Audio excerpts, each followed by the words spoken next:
for you personally?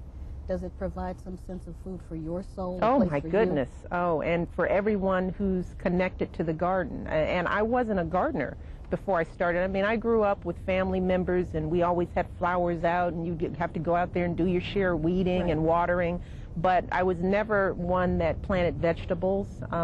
But when you step out here on a day like today and you have a group of kids that are just so amazing, and the kids from Rochester, the Girl Scout troop, oh, they were just, you know, they were knowledgeable, they were smart, they were engaged, they were on task.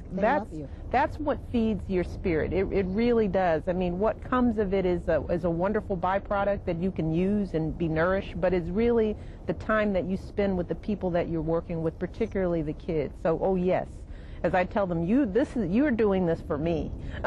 So. You know, this was the first 4 years in the White House. This was one of your projects. Have you thought about what you will do in the next 4 years?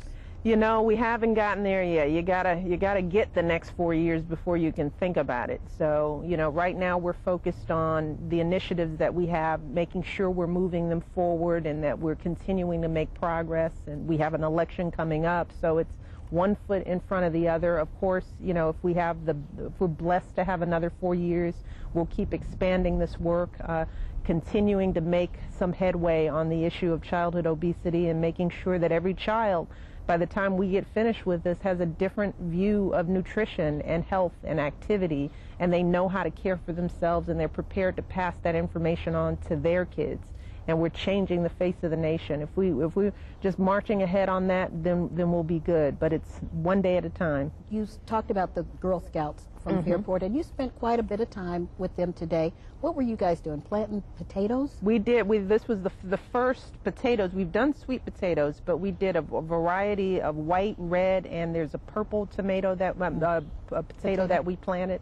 But yeah, it was the first, so we're crossing our fingers. We hope that works. But what we did, I cut up the potato, they planted face down, put the soil over, watered, very diligent, very focused kids, very proud of them. Well, they love you very much, and I know that you felt the love from all of those young people there. People in Rochester, when they understood that we were coming, sent their well wishes to you.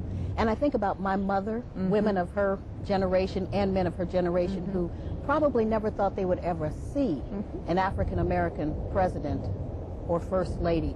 Does that stay in the back of your mind at all times? You know, I am always conscious of making sure that I honor those who came before and made the sacrifices from all races and backgrounds that allowed us to be here. And part of being in the dirt planning with those young girls is that we're carrying it forward. You know, I want to make sure that they know that their first lady is invested in them in that same way that someone invested in us and allowed us to be here. So it's all about paying it forward, and that's what I think about every day, making sure that whatever I do here benefits the next generation, and that these kids are embracing these concepts and they feel good and loved and honored by someone they care about. So, as you said initially, it fills my soul. It is, it truly keeps me nourished in ways that I could have never imagined. Have you thought about what you will do? Would you go back to law? You know, I have not had an opportunity to think that far ahead. I mean, it's just so important for me to stay focused on the issues. You know, there's so much to do right here and now. I mean, we still are not touching every child. There's still schools that need to do a better job of incorporating physical activity. There's still whole communities that don't have access to fresh produce. And until we eliminate every food desert in this country, so that every child can, you know, whose parent can buy a head of lettuce and make a salad, and they're just not hearing these messages, unable to fulfill them because they don't have the resources.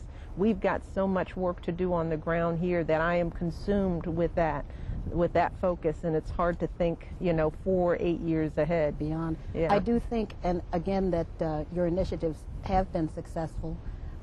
All you have to do is turn on the TV, and you see stories about the need for, you know, vegetables and fruits and the things that kids are doing in schools, etc. So does that give you some sense of satisfaction? You know, the satisfaction comes from knowing that so many people are willing to lock arms for our children, and that's a good thing, because it's not just me, the First Lady. I have a big, beautiful, bright light that I can shine on good work, but everyone is lending a hand. You know, food companies are changing the structure of their products, and restaurant chains are making their kids' menus healthier, and we've got a new school lunch bill, and our schools and the public schools all over the country in the fall are going to have healthier, better quality lunches, and that's all of us coming together.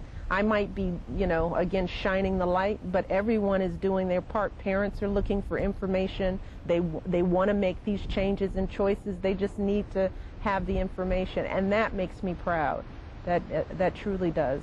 First Lady Michelle Obama, thank you. Thank you so much. A pleasure. Thank you. Now.